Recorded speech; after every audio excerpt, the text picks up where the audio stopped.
It's early November 1986. A magazine reporter sits in his office in Washington, D.C. He's supposed to be grinding out a deadline, but he's having a hard time concentrating. The D.C. rumor mill is firing on all cylinders, and the office is abuzz. A few days ago, Al-Shara, a Lebanese periodical, broke the political story of the decade. Senior U.S. government officials, including former National Security Advisor Robert Bud McFarlane and Lieutenant Colonel Oliver North, made a secret trip to Iran to trade arms for hostages. The story was confirmed by the Speaker of the Iranian parliament. So far, though, it's been radio silence at the White House. They have neither confirmed nor denied the story. For reporters all across Washington, it's a frantic race for the truth. But this reporter is about to snatch a big scoop. Yeah, hello? You got a minute? Immediately, the reporter knows who's on the other end of the line. He'd recognize that voice anywhere. And he knows this particular man doesn't call journalists unless he has something to say. Are you alone? Hang on a sec. He quickly closes the door to his office. Are we on record? No. I'll talk on background. All right. Who do I say you are? An anonymous source, close to the White House. Anonymous it is. What do you got? This Iran ordeal, there's more to the story. I'm listening. First of all, this was not the president's doing. The reporter nearly spits out his coffee. A delegation of top White House officials go on a secret mission to Iran, and the president doesn't even know about it? Come on. Look, the president wants the hostages back, period. But that's not the issue. The issue is who's behind the operation. Everyone is looking at the Oval Office for answers, but they're looking in the wrong place. All right, where should they be looking? The National Security Council. But the NSC answers to the president. Not this time. At least not directly. So who's pulling the strings? Bud McFarlane. The reporter grabs a pen and paper and starts furiously scribbling notes. Is that why Bud resigned? Did Reagan force him out? Here is all I'm willing to say. Iran is a rogue NSC operation. Bud was way off the reservation on this. Reagan didn't know about it because Bud never told him. Did I give you enough to go on? Yeah.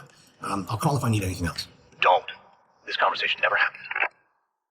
On November 6, 1987, Reagan tells reporters that the Al-Shara story has no foundation.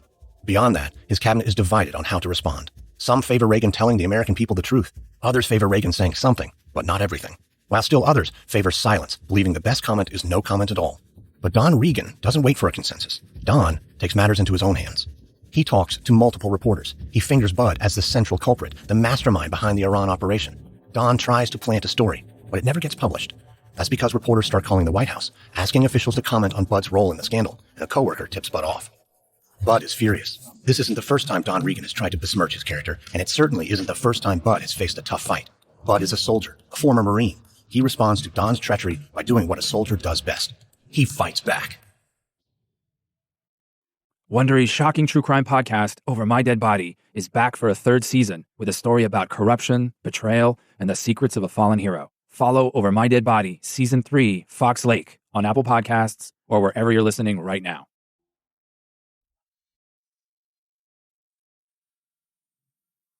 From Wondery, I'm Lindsey Graham, and this is American Scandal.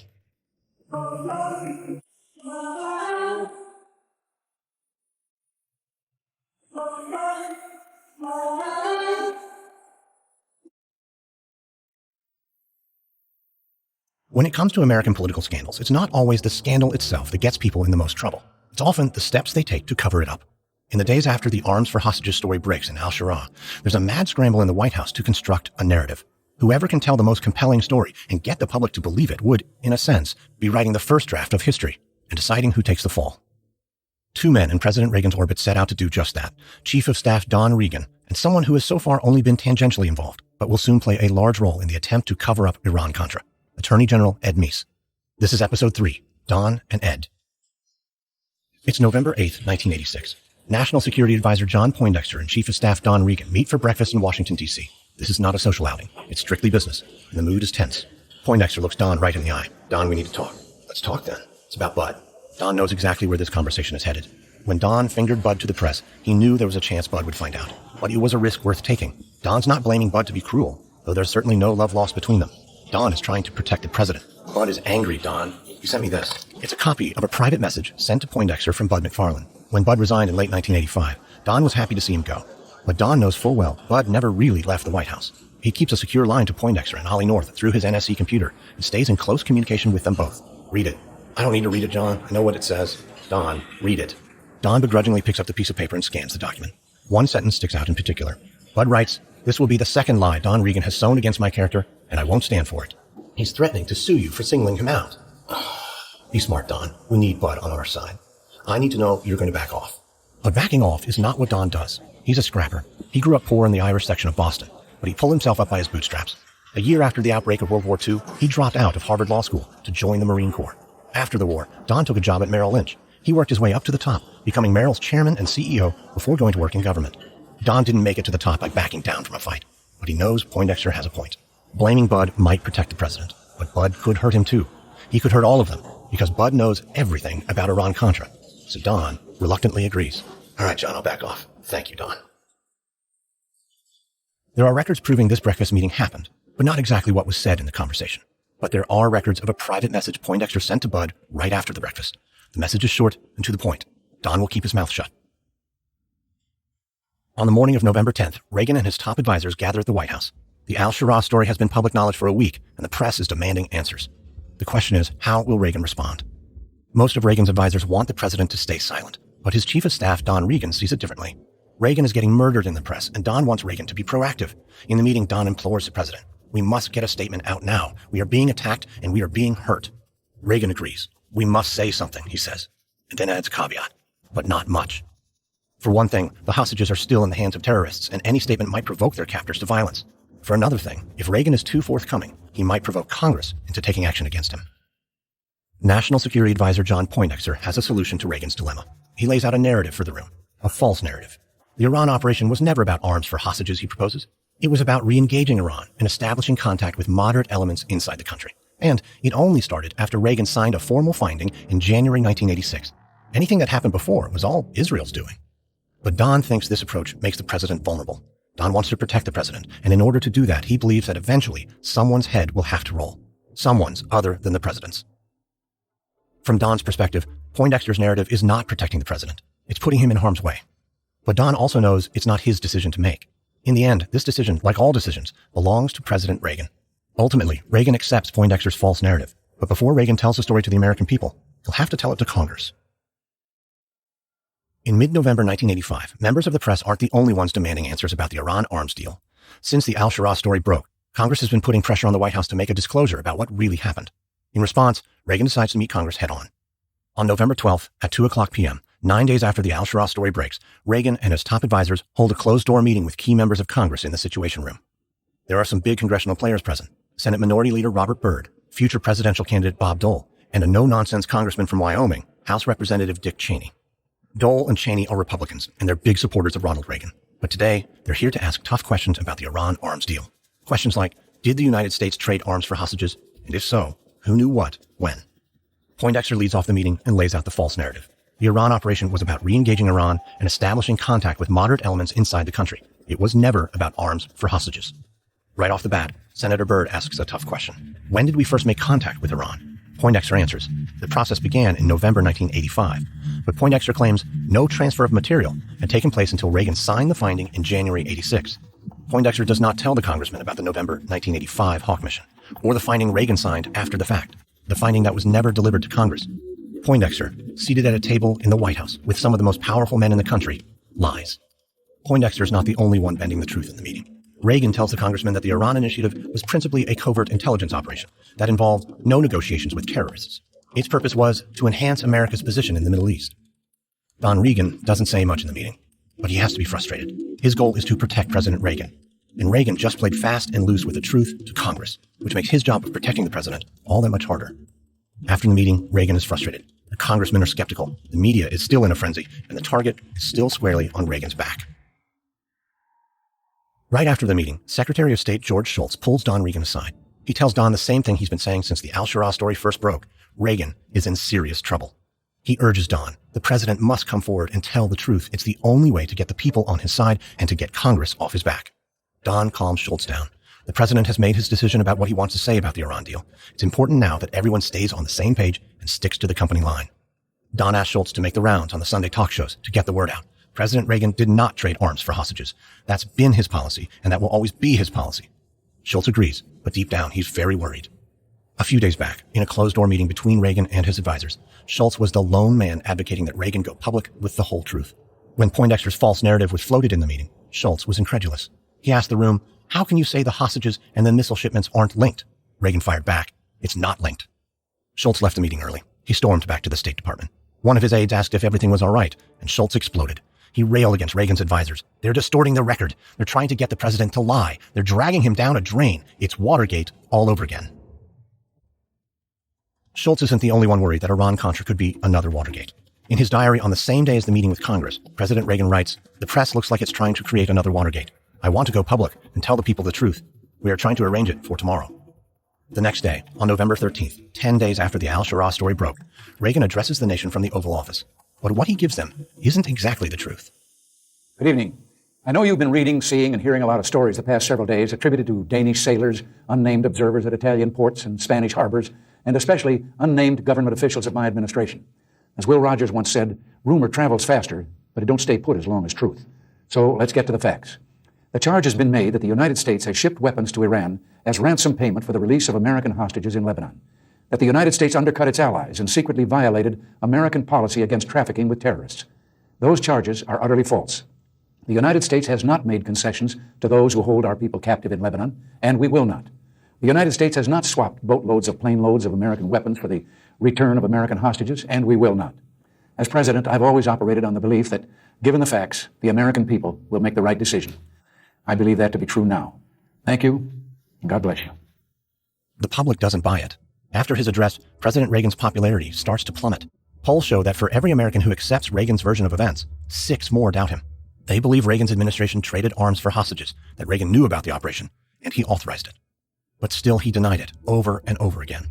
On November 12th, he denied it to Congress in the Situation Room. On November 13th, he denied it to the American people in his Oval Office address. But after that address, there are numerous leaks from the White House, and the false narrative starts to unravel. The same day as Reagan's televised remarks, reporters put the screws to Poindexter. He caves under the pressure. Poindexter admits that a small amount of weapons had gone to Iran in connection with the first release of a hostage. This is a major problem for the president. Poindexter's confession confirms on the record that Reagan was not telling the whole truth, not to Congress, and not to the American people. But in a press conference on November 19th, Reagan doubles down. Mr. President, you have stated flatly, and you stated flatly again tonight, that you did not trade weapons for hostages.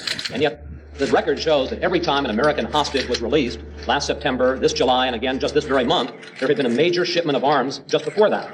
Are we all to believe that was just a coincidence?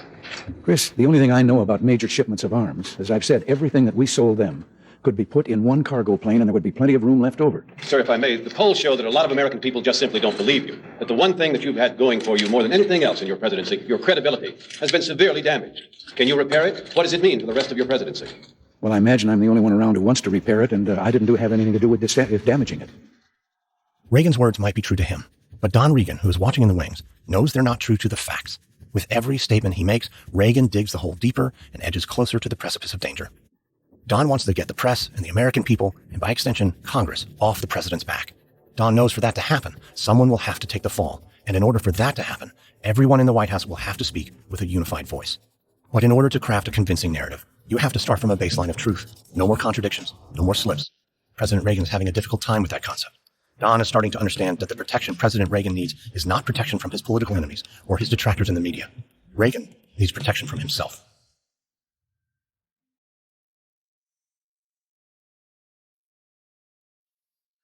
Don Regan's desire to protect President Reagan goes beyond the call of duty.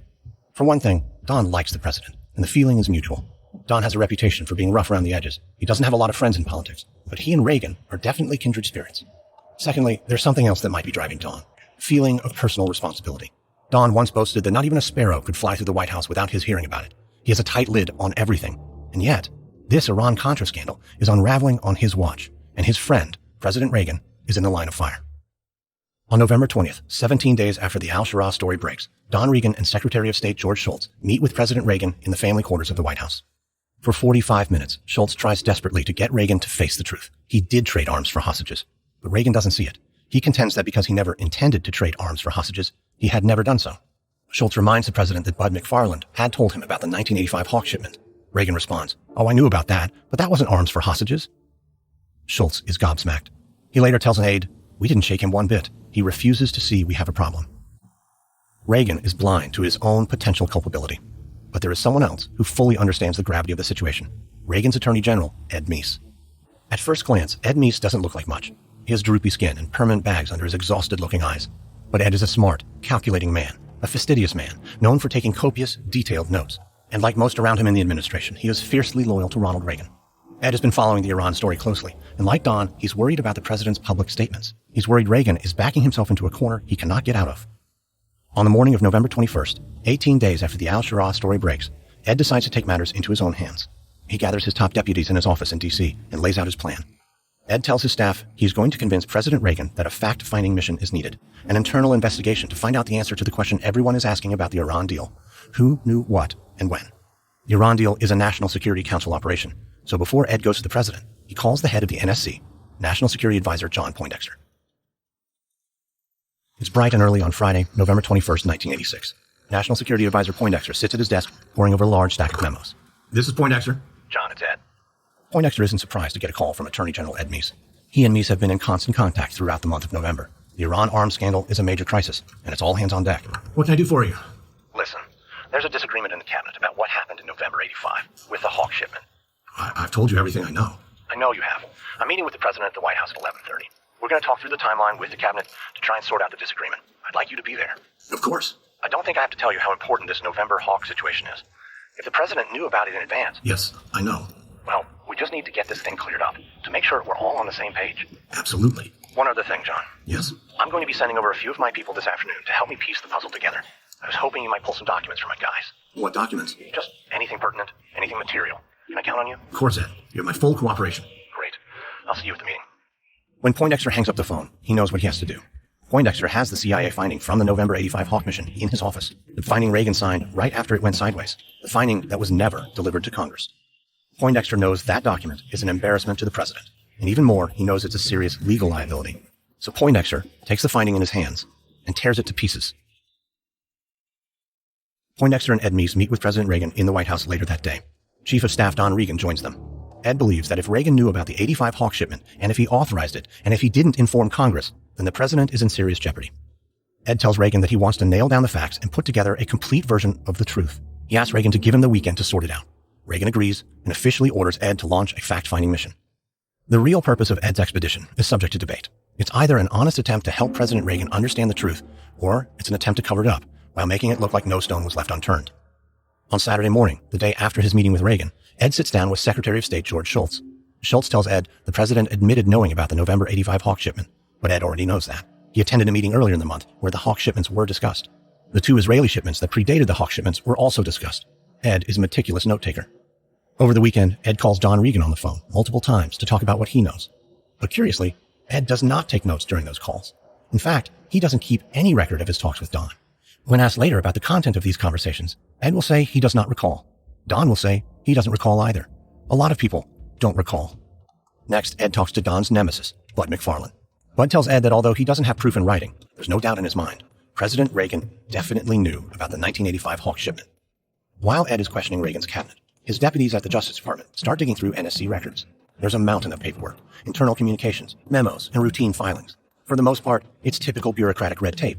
But when they make their way to the records from Ollie North's office, they find something explosive.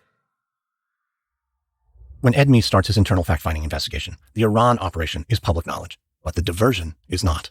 And the connection to Nicaragua is still under wraps.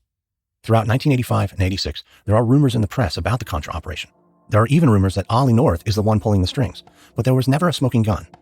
In October 1986, when Eugene Hasenfuss's plane crashed into the Nicaraguan jungle, those rumors reached a fever pitch, but repeated denials from the Reagan administration satisfied Congress and reduced the heat from the press. And when the al-Shura story broke, the media's attention shifted away from Nicaragua completely. No one knew the two stories were linked, but Ollie did. So when Ed starts his fact-finding expedition, Ollie knows he's in hot water. Ollie also knows it's only a matter of time before lawyers from the Department of Justice search his office. And if the paper trail for Iran-Contra is discovered, it could be a serious problem for President Reagan, and for Ollie too. On November 21st, Ollie North fires up his government-issue industrial-strength paper shredder and starts destroying documents. He doesn't do it alone. He has the help of his personal secretary, a fiercely loyal woman from Virginia named Fawn Hall. It's November 21st, 1986. For Fawn Hall, the day starts like any other. She drives to 1600 Pennsylvania Avenue, makes her way through security, and walks downstairs to the basement of the White House. She makes a pot of coffee, pours herself a cup, and heads to her desk. Fawn's come a long way from her hometown of Annandale, Virginia. Annandale's only about a half hour southwest of D.C., but for a southern gal from pretty much nowhere, the office of the National Security Council is a big deal. That Friday morning, her boss bursts into the room. Fawn. Yes, sir? I need your help. Normally, Colonel North is a pretty happy-go-lucky guy. Today, though, something's different. Fawn knows right away that whatever's going on, it is serious. What do you need, Colonel? I've marked up these documents. Okay. I need you to make some alterations. The Colonel's stricken through several sentences on each page, and he scribbled some handwritten notes in the margins. From what Fawn can see, there's something about $20 million from Saudi Arabia, and something about a Nicaraguan merchant ship. But Fawn doesn't know what any of it means. Can you make these alterations for me, Fawn? This is top priority.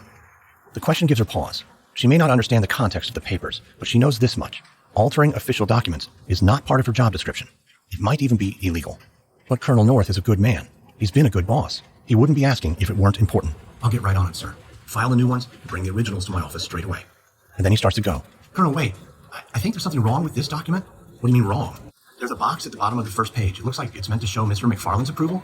Yeah, what about it? But it's not checked on the original. Should I add a check mark? Yes. Thank you, Fawn. Yes, sir. With that, he's gone. Fawn slides in front of the keyboard, types up the new memos, and files them away. She heads to the Colonel's office to give him the originals, but when she opens the door, he's not there. So she leaves the original memos sitting on his desk and closes the door behind her. Fawn! She turns to find Colonel North standing outside his office, near the paper shredder, a stack of documents 2 feet tall in his hands. Can you help me with these two? Fawn doesn't give it a second thought. She doesn't ask questions. If Colonel North needs her help, that's her job. She grabs a document from the stack and shoves it in the shredder. And then another, and another, and another, until the whole stack disappears. Whether Fawn knows it or not, her boss just committed several felonies, and so did she. Fawn will later say that the infamous shredding party on November 21st was no big deal, but that's not true. It was a big deal, and it will come back to haunt them both. Together, Fawn and Ollie destroyed 15 months' worth of private messages between Ollie and members of his staff. No one will ever know the true content of those documents, except for Ollie and Fawn. Over the weekend, Ollie sits down for his interview with Ed Meese. Ed grills him about the Iran operation, but Ollie plays it cool. He's not worried, and why should he be? If the president knew about this mission, if he authorized it, then Ollie has nothing to fear. Besides, Ed does not know Ollie has altered documents. He doesn't know about the thousands of pages Ollie and Fawn shoved into the shredder on November 21st. Ollie has covered his tracks. Except, Ollie neglected to destroy one document, which Ed Meese's lawyers found when they searched Ollie's office the day before. A document proving conclusively that profits from the arms for hostages deal were funneled to the Contras in Nicaragua. A document that will come to be known as the Divergent Memo.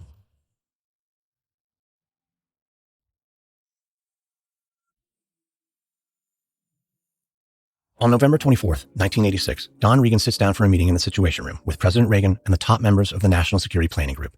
Normally, aides and other senior officials are present for the Nspg meetings. But today, the chairs lining the walls are empty. Today, it's just the top dogs. That's because today's topic is especially sensitive. It's about more than national security. It's fraught with political and legal implications, which is why there's a special guest in the room, Attorney General Ed Meese. The cabinet is still at odds over what really happened and what the president knew. And Reagan is starting to lose his composure. He pounds his fist on the table and roars, "I did not trade arms for hostages." Ed Meese is the only one in the room who has spoken to all the players in an official capacity. Don Regan turns to him and asks the million-dollar question. Did the president approve the 1985 Hawk transaction? Everyone in the room already knows the answer. Ed Meese knows. Don Regan and George Shultz know. Reagan admitted it to them both a few days earlier. Oh, I knew about that, but that wasn't arms for hostages. But the question posed, did Reagan know about the 85 Hawk missile deal, isn't the question needing an answer. The real question is, who is going to take the blame for this? Finally, Poindexter speaks up with a bold claim. Bud handled the Israel-Iran sales alone. Ed agrees. The Hawk shipment was illegal, there's no doubt, but the president didn't know anything about it because Bud did not tell him. It's a lie. Everyone in the room knows it, but no one pushes back. No one says a word. It's significant to note that in the meeting on November 24th, Ed Meese doesn't mention the diversion memo. Neither does Don Regan. Maybe that's because the diversion is just the thing Don and Ed need to protect the president. A cohesive narrative that will point the finger of blame somewhere else. But Don knows that Bud McFarland's head on a silver platter is not enough. Bud has already resigned. He's a private citizen now. Don needs someone in office in the Reagan administration to lay the blame on. So Don takes the scheme one step further. After the meeting on November 24th, Don circulates a private memo titled Plan of Action. He writes, "Tough as it seems, blame must be put at NSC's door. Rogue operations going on without President's knowledge or consent." In the memo, Regan calls for the resignation of National Security Advisor John Poindexter and the ousting of Oliver North. After reading Don's memo, Poindexter gets a panic call from one of Ollie's subordinates. "Are you resigning?" Poindexter doesn't answer. The caller pushes back. "Stay at your post, Admiral. Force the president to step up to the plate and take responsibility for his actions." But Poindexter knows it's over. He's been flanked by Don Regan and Ed Meese. He responds, "It's too late. They're building a wall around him." On November 25th, Reagan calls a press conference to announce the result of the Attorney General's investigation. Ladies and gentlemen, the President of the United States. Last Friday, After becoming concerned whether my national security apparatus had provided me with a security or a complete factual record with respect to the implementation of my policy toward Iran, I directed the Attorney General to undertake a review of this matter over the weekend and report to me on Monday. And yesterday, Secretary Meese provided me and the White House Chief of Staff with a report on his preliminary findings. And this report led me to conclude that I was not fully informed on the nature of one of the activities undertaken in connection with this initiative. This action raises serious questions of propriety. I've just met with my national security advisors and congressional leaders to inform them of the actions that I'm taking today. Although not directly involved, Vice Admiral John Poindexter has asked to be relieved of his assignment as Assistant to the President for National Security Affairs and to return to another assignment in the Navy. Lieutenant Colonel Oliver North has been relieved of his duties on the National Security Council staff. And now I'm going to ask Attorney General Meese to brief Regan tries to quickly wrap it up, but the press has questions they want Hold answered. it. Did you make a mistake in sending arms to Tehran, sir? No, and I'm not taking any more questions. In just a second, I'm going to ask Attorney General Meese to brief you on what we presently know of what he has found out. Is anyone else going to be let go, sir? Is anyone else going to be let go? No one was let go. They chose to go. What about Secretary Schultz, Mr. President? What about Secretary Schultz, sir? Can you give Secretary Schultz a vote of confidence? Ed Meese quickly takes the podium as Reagan exits to a barrage of questions. When the press is quieted, he drops a massive bomb. The issue Reagan wasn't fully informed Why don't I of. tell you what is the situation, and then I'll take your questions. What is involved is that in the course of the arms transfers, which involved the United States providing the arms to Israel, and Israel in turn transferring the arms, in effect selling the arms to representatives of Iran, certain monies which were received in the transaction between representatives of Israel and representatives of Iran were taken and made available to the forces in Central America which are opposing the Sandinista government there. There's an audible gasp in the room. This is the moment the American people learn for the first time that two separate scandals in two separate countries on opposite sides of the globe are actually one.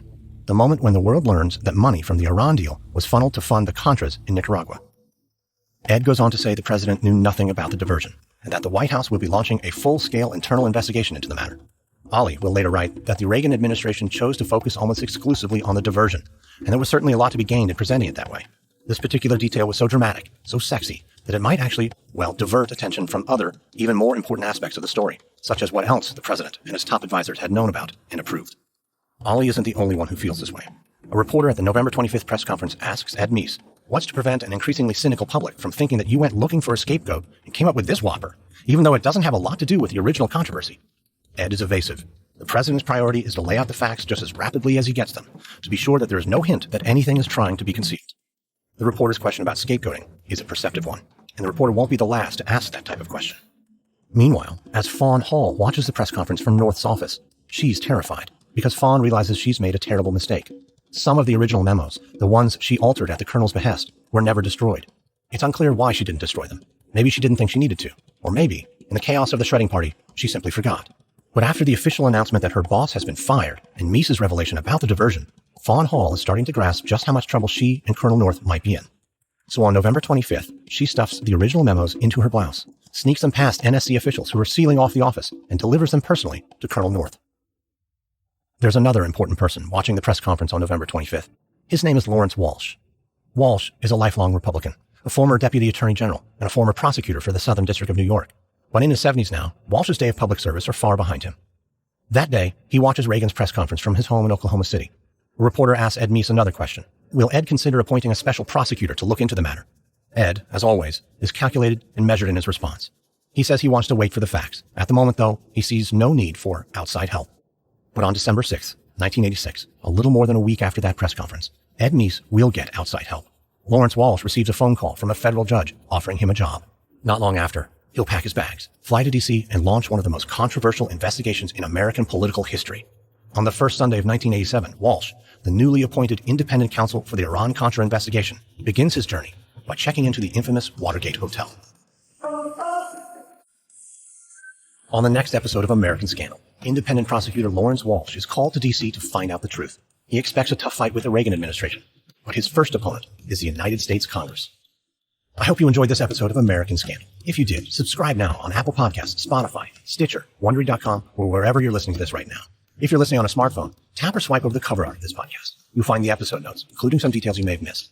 You'll also find some offers from our sponsors. Please support this show by supporting them.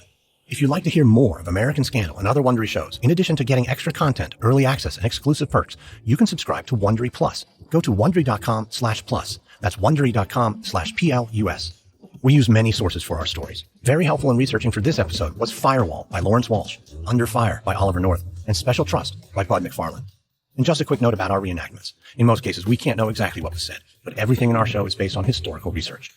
American Scandal is hosted, edited, sound designed, and executive produced by me, Lindsey Graham, for Airship. Additional production assistance by Derek Behrens. This episode is written by Stephen Walters, editing by Andrew Stelzer. Our consultant is Malcolm Burr. We highly recommend his book, Iran Contra, Regan Scandal, and the Unchecked Abuse of Presidential Power. Executive producers are Stephanie Jens, Marshall Louis, and Hernan Lopez for Wondery.